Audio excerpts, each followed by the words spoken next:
حسبي ربي جل الله ما في قلبي غير الله نور محمد صلى الله لا إله إلا الله.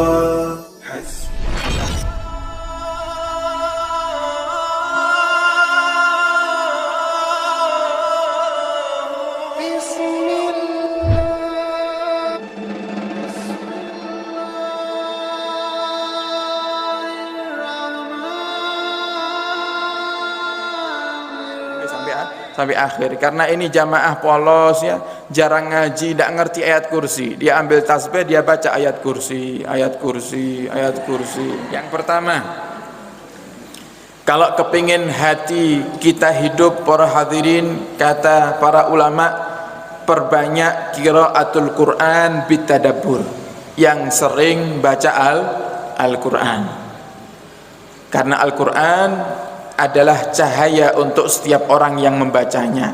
Semakin kita sering baca Al-Quran, semakin hati kita akan hidup. Kalau sudah hati hidup para hadirin, jenengan doa sekali aja langsung Allah kabulkan. Makanya ada mungkin di antara kaulo panjenengan yang datang ke orang-orang yang soleh, kita bawa air, kemudian kita katakan kepada orang yang soleh ini, Kiai, Ustadz, Habib, tolong doakan air ini agar saya diberikan kesembuhan oleh Allah Subhanahu wa taala. Kemudian kita berikan airnya. Oh, ternyata kiainya hanya membaca satu surat Fatihah saja. Kita dengar itu, apa sih yang dibaca sama kiai itu? Kalau apa namanya mengobati orang lewat air. Oh, ternyata yang dibaca cuma satu surat Al-Fatihah. Dan kita minum airnya, subhanallah, kita diberikan kesembuhan oleh Allah Subhanahu wa taala. Akhirnya besok-besok kok ternyata penyakitnya kambuh malih. Mau ke rumah kiai terlalu jauh, akhirnya kita beli air sendiri, kita bacakan Fatihah sendiri. Nggih. Ndak gelem bondo, nggih. Oke, wis ngerti aku carane. Wong kiai namung maca Fatihah kok. Masya aku ya iso. Ngoten, nggih. Oh, kiai namung sekali baca Fatihahnya. Oh, saya akan baca di apa namanya di air ini 1000 kali Fatihah.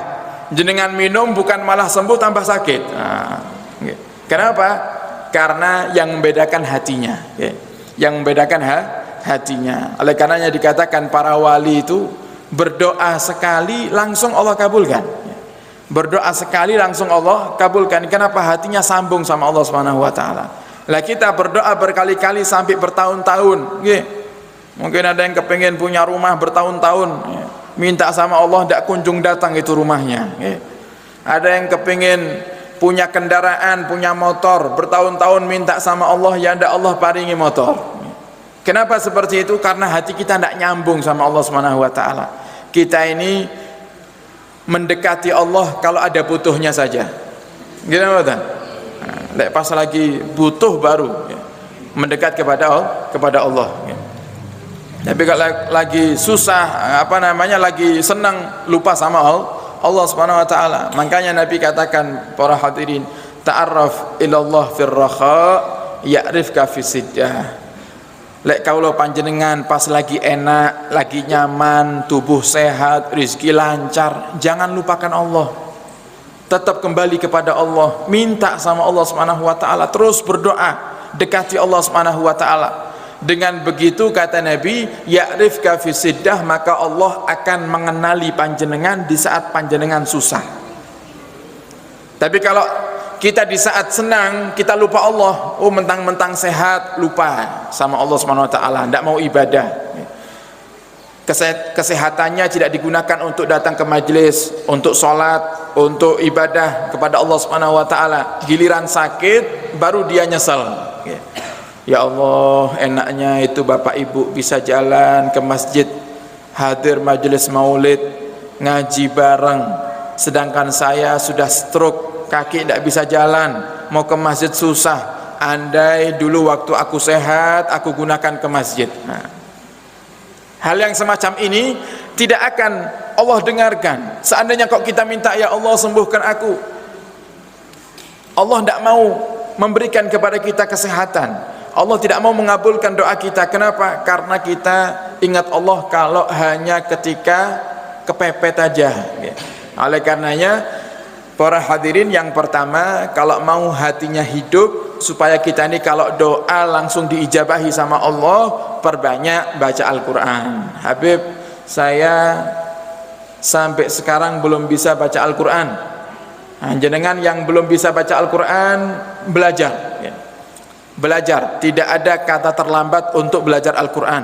Tidak ada kata terlambat untuk belajar Al-Quran. Itu banyak ustadz-ustadz yang saya yakin juga di Ngeluyu ini juga banyak ustadz-ustadz, atau bahkan mereka bukan ustadz, mereka tidak pernah ngajar, tapi seandainya kita mintai tolong untuk ngajari kita alif ba ta sampai kita betul-betul paham Al-Quran, bisa baca Al-Quran, insya Allah mereka mau. Dan terkadang mereka juga tidak narif. Kadang kita ini kalau mau nguliahkan anak, bondone gede, rela berkorban, oh kalau mau nguliahkan anak di Malang, mau nguliahkan anak di Jogja, mau nguliahkan anaknya di Surabaya, di universitas apa misalnya, oh yang mahal-mahal, oh jenengan rela jual sawahnya, jenengan rela nggadekan itu surat rumahnya, tapi untuk ngaji Al-Quran yang kadang ustadznya, ustadahnya tidak narif, pokok jenengan kasih ya alhamdulillah, tidak dikasih pun mereka ikhlas ngajari, kadang kita masih tidak mau. Nah, ini yang menjadikan Allah Subhanahu wa taala tidak peduli dengan kita, karena kita tidak mau peduli dengan Allah Subhanahu wa taala. Kemudian kok ternyata sudah tidak mampu, karena daya hafal dan daya ingat sudah sangat lemah sekali Habib, tapi saya kepingin baca Al-Quran. Jenengan kan hafal Al-Fatihah. Al-Fatihah Al-Quran buatan? Al-Fatihah itu Al-Quran apa tidak? Al-Quran. Jenengan baca berulang kali. Oh jenengan kan hafal kulhu, jenengan baca kulhu berulang kali. Ada sahabat itu para hadirin yang senengannya baca kulhu. Kata sekolah panjenengan, surat favorit, kan? Pensolat kulhu terus, Padahal rian ngaji neng madrasah nih, ada TPQ di sini ya. Nah, di TPQ disuruh sama ustadznya ngapalkan juz ammah, hafal hatam. Tapi gara-gara kalau sholat kulhu toh akhirnya lali juz ammah nih, Nah, ini kulhu terus. Nah, ini ada sahabat dulu juga seperti itu. Tapi mereka ini para sahabat baca kulhu bukan karena seperti kita malas. Ya. Kalau mereka baca kulhu karena cinta dengan kulhu. Ya. Ada seorang sahabat itu para hadirin, kalau jadi imam selalu yang dibaca setelah surat yang panjang diakhiri dengan kulhu. Jadi habis baca Fatihah waladhdallin amin, dia baca surat yang agak panjang. Sabbihisma rabbikal a'la sampai akhir. Begitu terakhir tidak langsung rukuk, baca lagi bismillahirrahmanirrahim, qul huwallahu ahad Allahus samad lam yalid walam yulad walam yakun lahu kufuwan ahad Allahu akbar, baru rukuk. Nanti rakaat kedua juga gitu. Setiap sahabat ini disuruh ngimami pasti bacanya kulhu di akhir. Sampai akhirnya sahabat itu bertanya, wahai sahabatku, kenapa kamu selalu baca kulhu? Kenapa kamu khususkan hanya kulhu saja, tidak ada yang lainnya? Kemudian sahabat ini berkata, ya karena aku cinta dengan surat Al-Ikhlas, aku cinta dengan Qul huwallahu ahad. Akhirnya sahabat bingung, ini diperbolehkan tidak sih dalam sholat? Akhirnya tanya kepada Rasulullah SAW, dan Nabi katakan kepada sahabat yang baca kulhu ini, kenapa kamu baca kulhu terus? Ya Rasulullah, saya baca surat Al-Ikhlas atau kulhu itu karena saya cinta dengan surat Al-Ikhlas. Kemudian apa kata Nabi Muhammad SAW? Nanti Al-Ikhlas akan datang sebagai penolongmu di yaumil qiyamah. Jadi kalau kita tidak bisa baca Al-Quran karena memang tidak paham huruf hijaiyah, alif ba ta, maka bacalah berulang kali Al-Quran yang jenengan hafal. Oh jenengan hafal ayat kursi, ya baca ayat kursi. Ya. Ayat kursi itu juga banyak manfaatnya para hadirin. Sayyidina Abdurrahman bin Auf, itu sahabat Nabi, kalau masuk rumah selalu baca ayat kursi. Dan orang yang keluar dari rumahnya membaca ayat kursi, Qul huwallahu ahad, Qul a'udzu birabbil falaq, Qul a'udzu birabbin nas, 4 ini. Lek kaula panjenengan keluar rumah membaca 4 ini, insyaallah Allah akan lancarkan rezekinya. Nah, jadi kalau mau berangkat kerja Pak, baca ini. Mau berangkat ke sawah, baca ayat kursi, Al-Ikhlas, Qul huwallahu ahad, kemudian Al-Falaq, Qul a'udzu bil falaq, kemudian Qul a'udzu birabbin nas. Insyaallah kata para ulama, siapa yang mendawamkan istiqamah baca ini ketika keluar rumahnya, Allah akan menjaga dan Allah akan lancarkan rezekinya. Nah, ini sahabat Abdurrahman bin Auf keluar rumah baca ayat kursi, masuk rumah baca ayat kursi. Dan kalau sudah baca ayat kursi itu para hadirin bacanya 4 kali di setiap ujung rumahnya. Jadi ujung kanan depan 1 kali, ujung kiri depan 1 kali, ujung belakang yang bagian kanan 1 kali, yang bagian kiri satu kali. Jadi 4 kali. Tujuannya untuk apa? Untuk supaya rumahnya dijaga dari segala macam bahaya. Nah, ini juga bisa diamalkan. Kalau yang sering diganggu, diganggu apa? Dedemit, diganggu apa Mbak Kunti, itu baca ayat kursi di setiap sudut rumahnya. Baca ayat kursi di setiap sudut rumahnya. Ayat kursi ini para hadirin termasuk ayat yang sangat ampuh sekali untuk penjagaan diri. Bahkan dulu ada satu jamaah para hadirin di zaman dulu, ada ulama menjelaskan tentang keutamaan ayat kursi. Kemudian ada jamaah ketika bubar majelis, dia tanya sama si ustadz, di kampung kami ini lagi rawan pencurian, banyak rumah yang dibobol, kira-kira amalan apa yang jika saya amalkan rumah saya tidak akan dicuri? Akhirnya si ustadz bilang, ya amalkan ayat kursi. Kata si ustadz, amalkan ayat kursi. Oh, jamaah ini polos, polos ngaji ini jarang-jarang, kadung ngaji sekali ngantuk pisan nggih. Akhirnya pulang. Ini jamaah dengan keyakinan hatinya mantap dengan amalan dari ustadz, dia pulang ke rumah habis sholat selalu ngamalkan ayat kursi. Tapi ayat kursinya tidak seperti yang kita baca. Kalau ayat kursi kan Allahu la ilaha illa huwal hayyul qayyum sampai akhir. Karena ini jamaah polos ya, jarang ngaji, tidak ngerti ayat kursi. Dia ambil tasbih, dia baca ayat kursi, ayat kursi, ayat kursi. Terus ini namun dibaca ayat kursi ngoten ya. Ayat kursi. Tapi yakin ya. Tapi yakin, mantap, yakin, wah insyaallah dengan ayat kursi maling tidak bakal berani masuk rumah saya. Subhanallah, malam hari rumahnya ditarget oleh maling ya.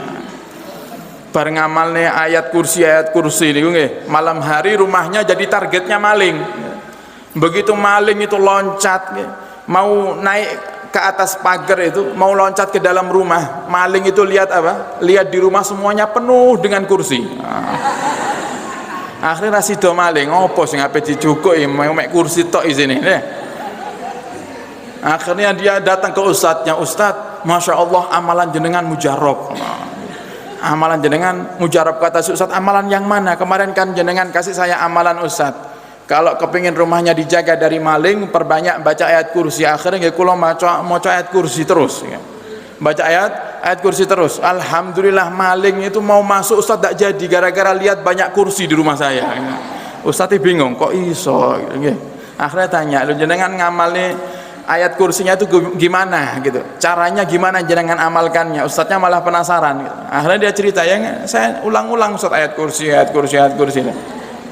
sing dipikiri kursi, akhirnya sing muncul kursi. Nah, ini para hadirin menunjukkan bahwasanya kalau kaula panjenengan ingin hatinya hidup, maka yang pertama kita harus perbanyak baca Hasbi Rabbi Jallallah, ma fi qalbi ghairullah, nuri Muhammad sallallahu la ilaha illallah.